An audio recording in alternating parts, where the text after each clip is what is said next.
먼저 수학 수업을 설계한다 라고 생각을 했었을 때 제게 가장 크게 들었던 고민은 어떤 학생을 나는 바라는가 라는 생각이었어요. 그랬을 때 그거에 대한 고민의 답은 조금 웃기게도 나는 어떤 학생을 바라지 않는가 라는 걸로 나올 수 있었다라고 저는 생각을 합니다.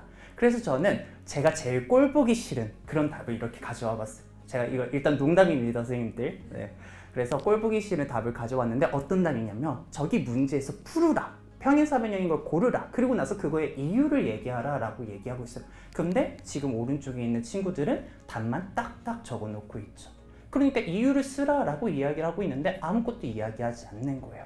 특히나 오른쪽 친구들 그나마 나아요. 왜냐면 틀렸으니까 에이 꼴 좋네 약간 이런 식으로도 생각할 수 있는데 왼쪽이 친구들 맞았어요. 그러면은 저는 이 친구를 보면서 아쉬운 부분이 많이 느껴지는 거죠.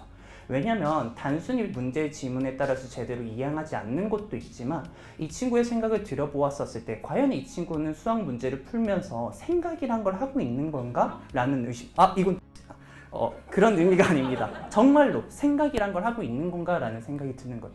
왜냐면은 제가 제일 생각하기에 수업에서 가장 중요한 부분은 생각을 하는 거예요. 왜냐면 저 친구한테 왜 너네 이런 식으로 풀었어? 라고 물어보면은 가끔씩 친구들은 답은 맞잖아요. 혹은 당연한 건데요. 라고 이야기를 하는 거죠. 그러면 그 친구는 왜 그런 식으로 생각을 갖게 됐느냐를 본다면 그런 식으로 학습해왔던 거예요. 단순히 나는 이런 문제에 대해서는 이렇게 풀면 되는 거니까 답을 딱딱 이렇게 내면 되겠다. 그 중간에 있는 사고에 대한 고민은 하지 않는다라는 거죠. 근데 저에게 생각했을 때 그게 과연 진정한 수학 수업이냐라고 묻는다면 저에겐 그건 아니었던 거예요. 제가 바라는 수학 수업은 단순히 문제풀이를 학습을 하는 수업이 아니라 자신의 생각을 수학적으로 올바르게 서술할 수 있는 능력, 그것을 기르는 수학 수업이었던 거죠. 저는 그러면 이거를 내가 바라보는 학생으로 설정해야 되겠다라고 생각을 하고 다음과 같은 수업을 만들었습니다. 어떤 풀이를 쓰는 수학 수업이요. 이거에 대해서 되게 자세하게 말씀드리고 싶지만 간단하게 말씀드리자면 저는 작년부터 모든 수업을 웨일북으로 진행을 했습니다. 교과서 필요 없다라고 학생들에게 얘기를 하고 모든 교과서에 있는 내용들을 데스모스 액티비티라는 제가 쓰는 플랫폼에 넣어서 학생들에게 이 플랫폼 안에서 문제를 풀게 했어요. 그리고 이 문제를 풀게 할 때 가장 중요한 거는 그냥 문제를 풀게 하는 게 아니라 오른쪽 화면과 같이 풀이 과정을 작성해라 라고 얘기를 했습니다. 그래서 단순히 학생들이 문제를 푸는 게 아니라 그 사이에 자신의 사고 과정이 무엇인지 서술하도록 이야기를 했고요. 아까 말씀드렸다시피 학생들은 말을 안 듣습니다. 그래서 어떻게 하면 이 학생들이 더 자신의 풀이를 설명할 수 있을까를 고민해서 저는 학생들의 풀이를 나의 수업에 가지고 와야겠다라고 생각을 했어요. 그래서 두 가지 방법으로 학생들의 풀이를 가지고 왔습니다.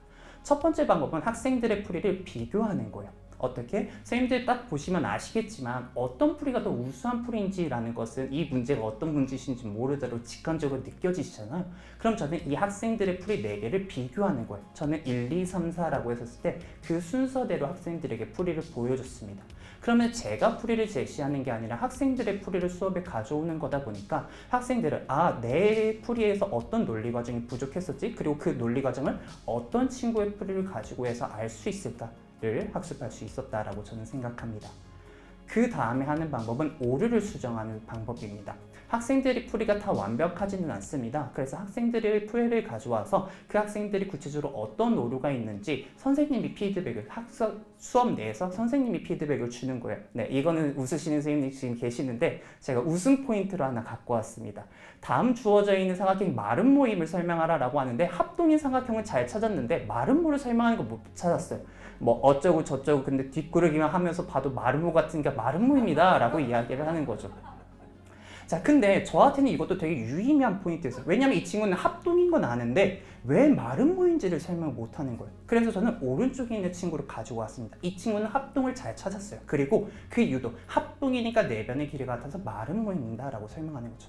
근데 오른쪽에 있는 친구도 잘못되었어요. 어떻게? 지금 여기서 보시면 RHS 합동 조건이라고 얘기하고 있는데 이거는 조금 수학적으로 설명드려서 죄송하긴 하지만 말씀을 드려야 될 게 내 변의 길이가 같아야만 저 조건을 쓸 수 있어요. 여기선 SAS 합동 조건을 써야 되는데 이 친구는 RHS 합동 조건을 잘못 쓰고 있다는 거죠. 그럼 이 풀이를 가지고 해서 제가 알 수 있는 건 뭐냐면 이 친구는 결론을 가정으로 쓰고 있다라는 생각이 듭니다.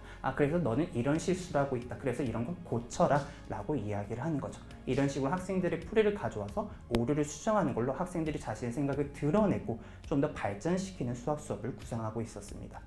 저는 그런 식으로 작년 1년 동안 수학 수업을 진행을 했고요. 이렇게 1년 동안 수학 수업을 하니까 단순히 문제풀이 능력을 기르는 것 외에 또 다른 것들이 보였습니다. 어떤 내용이냐면 이런 것들이 하나의 학생이 일일이 데이터로서 학생에 관련된 정보를 나에게 주는구나 라는 거예요. 어떤 예시냐면 오른쪽 친구를 가지고 보면은 저는 어떤 생각을 더 할 수 있냐면 이 친구는 학원에서 선행을 했다. 왜냐면요, 여기서 지금 이 친구가 결론과 과정을 구분하지 못함에도 이 뒤에 있는 부분을 제대로 서술하는 것, 그리고 뒤에 두 대각선이 서로 수직 이등분함으로 마름모다라는 어떻게 보면 불필요한 정보를 내는 것을 보면서 저는 생각한 건 뭐냐면 이 친구는 학원에서 이런 내용을 배운 거예요. 아, 두 대각선이 서로 수직 이등분하면 말은 뭐야? 왜 네 개의 삼각형이 합동이 되니까. 근데 왜 네 개의 삼각형이 합동이 되는 건지 그거에 대한 정보는 모른다라는 거죠. 아, 그러면 나는 이런 식으로 데이터를 가지고 해서 학생들에 대한 정보를 알 수 있으니까 이거를 조금 더 파보자 라고 생각을 했었던 거죠. 왜냐하면 지금까지 제가 이야기한 이유는 단순히 추측일 뿐이에요. 어떻게 보면 저의 이 학생에 대한 편견이 담아져 있었다라는 거죠. 그럼 나의 이 편견을 혹은 주관적인 생각을 어떻게 하면 더 체계화해서 수치적으로 나타낼 수 있을까? 아, 한번 그런 기회가 있었으면 좋겠다라는 생각을 했습니다. 그리고 우연치 않게 NWEE라는 이런 프로그램이라 해야 되나요? 제가 말을 잘 못하겠는데 이런 행사, 단체에 대해서 알게 됐고 또 연구를 지원해준다고 하니까 마침 하고 싶었던 연구가 있는데 이걸 해준다라고 하니까 요즘 말로는 럭키비키라고 할 수 있겠죠. 혹은 옛날 말로 일석이조다라고 할 수 있는데 그런 사고로 해서 이거에 대해서 연구를 해봐야겠다라는 생각을 해봤습니다.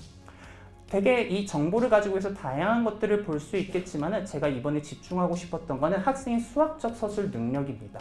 그래서 다음과 같은 4개의 단계를 가지고 해서 학생들의 수학적 능력을 각각 평가하기로 했고요. 이거는 제가 생색을 내려고 좀 갖고 왔는데 저는 AI 같은 거 다 몰라서 학생들의 모든 풀이들을 저장했습니다. 저장하고 일일이 평가를 했고요. 그래서 이런 걸로 엑셀로 다 저장을 해서 모든 학생이 하긴 어렵고 한반 28명 학생 총 14개 액티비티 약 2,800개의 이미지에 관련해서 채점을 하고 이를 데이터화 만들었습니다. 그리고 실제로 데이터한 결과, 분석한 결과가 다음과도 같습니다. 이거는 데이터의 추세를 선문으로 나타낸 거고요. 제가 이걸 보면서 생각을 했던 게 이게 나의 수업에 대한 성적표 같다라는 생각을 했어요. 왜냐하면 나의 실제 수업이 얼마만큼 학생들에게 서술 능력에 평가를 줬을까라는 드는 생각이 드는 거죠. 그랬을 때 과연 그게 효율적이었느냐, 효과가 있었느냐라고 묻는다면 슬프지만 그건 좀 아니었다라는 생각이 좀 들곤 합니다. 그럼에도 효과는 있지는 않았지만 그럼에도 그것이 갖고 있는 나름의 의미가 있었습니다. 어떤 의미냐면 저는 이런 데이터들을 가지고 해서 학생의 강약점을 분석할 수 있었어요. 지금 분홍색은 평균이고요. 선생님들 눈에는 어떻게 보이실지 모르겠지만 저에게는 적색으로 보이는 저 선은 학생이 한 명, 스튜던트 11에 관련된 서술 능력 추세 변화입니다. 이때 이 학생들은 점점 이 학생은 우상향하는 모습을 보이고 있는데 액티비티 10에서 뚝 떨어지는 모습을 보이고 있어요. 근데 액티비티 10이 어떤 내용이냐면 다항식의 계산 부분인 거죠. 그럼 이 친구는 다항식의 계산 부분에 대해서 지금 부족하니까 이거에 대해서 더 학습을 해야겠다라는 생각이 들고요. 오른쪽에 있는 친구들을 가지고 해서 학생의 수업 태도를 분석할 수 있습니다. 저희 반에 있는 아픈 손가락 2명을 갖고 왔는데요. 지금 파란색 친구는 잘하는 친구입니다. 딱 보시면 아시겠지만 위에 차이가 커요. 그럼 이 친구는 뭐냐면 오늘 선생님 기분 좋게 좀 해줄까? 하면 열심히 하는 거고요. 오늘 나 좀 기분 안 좋아 하면 그냥 답만 띡띡 쓰고 나는 거예요. 그러면 이 친구한테는 조금 더 강한 동기가 필요하겠구나 라는 것을 알 수 있고요. 밑에 친구는 왜 아픈 손가락이냐면 아무것도 모르는 친구입니다. 수학에 대해서 지금 무슨 내용을 하는지 모르니까 아무것도 쓰지 못하는 거예요. 근데 제가 지금 집중하고 싶은 건 이 조금씩 나와 있는 이 선. 이 선은 이 친구한테 그나마 뭐라도 쓸 수 있었던 순간이라는 거예요. 그럼 나는 이 친구의 이 부분이 강점이니까 이 부분에 대해서 동기부여를 해줘야겠다라는 생각을 할 수 있었다라는 거죠. 이런 식으로 저는 데이터 분석을 하면서 학생들의 강약점과 그리고 수업 태도를 알 수 있었습니다. 그리고 저는 이런 내용을 단순히 제가 갖고 있는 것이 아니라 이걸 학생들에게 조금 더 알려줬으면 학생이 스스로 자신을 반성했으면 좋겠다라고 생각을 했습니다. 그리고 이거는 저희 데이터 분석팀의 모두의 같은 생각이었어요. 그래서 저희는 7월부터 어떤 이야기를 했냐면 이런 데이터들 네이버와 공유해서 이거를 학습 클래스에 한번 반영시켜보자 라는 프로젝트를 진행을 해봤어요. 그래서 선생님들도 지금 앞서서 다양한 선생님들이 말씀해 주셨지만 지금 제가 알기로는 충남교육청에 있는 학습 데이터 분석이 모든 교육청으로 오픈되어 있는 걸로 알고 있어요. 웨일 클래스에. 그래서 지금 저기 보이는 학습 활동 분석과 같은 칸에 이런 학생의 학습 데이터, 학생의 수학적 능력 평가 라는 이 부분을 서술적 능력 평가라는 부분을 한번 넣어보면 어떨까라는 생각을 했고요. 이건 비단 저뿐만이 아니라 다른 서원진 선생님과 같은 이 서원진 선생님은 프로젝트 수업을 진행하고 하시는데 거기에 학생의 어떤 활동 방법을, 활동 분석을 어떻게 학생의 자료 업로드, 다운로드 파일 수로 제시할 수 있겠다라고 생각을 하신 거예요. 그래서 이런 내용들을 웨일 클래스에 반영해서 학생들이 스스로 자신의 활동을 점검해 보면 좋겠다라고 이야기를 하셨습니다. 이런 식으로 저희는 웨일 팀과 협력하면서 어떻게 하면 학생들에게 더 좋은 학습 경험을 줄 수 있을까 고민을 하고 있고요. 이 외에도 웨일 클래스 내에 다양한 있는 기능들, 데이터 수집 방법, 성적 통계 및 대시보드 표현 방법들에 대해서 다른 사이트, 다른 플랫폼들과 비교해 보면서 이런 식으로 발전해 나갔으면 좋겠다라고 계속 이야기를 하고 협력하고 있습니다. 여기까지가 웨일과 걸어가기라는 부분에 대해서 제가 말씀드리고 싶은 부분이고요. 제가 부득이하게 마지막으로 발표를 하게 돼서 뭔가 엔딩 멘트를 쳐야 될 것 같은데요. 엔딩 멘트를 마지막으로 치자면 저는 사실 작년에 NWC를 처음 참여했었는데 그때는 발표자가 아니라 청중으로 참여를 했어요. 근데 그때 가장 기억에 남았었던 말이 아마 김태규 매니저님이 해주셨던 것 같은데 웨일이 후발주자로서 가지고 있는 강점은 다른 선생님들과 한국에 있는 선생님들과 어떤 서로 소통할 수 있다. 그래서 소통함으로써 선생님과 그리고 교육 활동에 알맞는 방향으로 발전해 나갈 수 있다라는 말이 저는 굉장히 인상 깊었습니다. 저는 그런 관점에서 NW1를 참여를 했고 이런 식으로 웨일팀과 협력하면서 좋은 교육 활동을 만들어 나가려고 노력을 하고 있어요. 근데 이번 활동을 하면서 또 느낀 게 이게 단순히 교육 활동을 발전시키는 것뿐만 아니라 저의 활동을 발전시키는 것도 있더라고요. 아까 보시면 알겠지만 누가 이렇게 지원을 해주지 않고서 누가 저런 2,800개 이미지를 일일이 하고 있겠어요. 근데 저런 이미지 활동을 하니까 내 수업에 대해서 반성을 한 기회가 되었던 것 같습니다. 아까 말씀드렸듯이 성적표라고 말씀드렸는데요. 저는 저걸 보면서 아직 내 수업이 부족하는구나. 어떻게 하면 학생들의 서술 능력 평가를 더 늘릴 수 있을까? 그런 고민하는 기회가 되었던 것 같습니다. 그래서 앞으로도 웨일팀과 같이 협력하면서 저도 발전시키고 이 교육도 발전시킬 수 있도록 노력해 보도록 하겠습니다. 네, 감사합니다.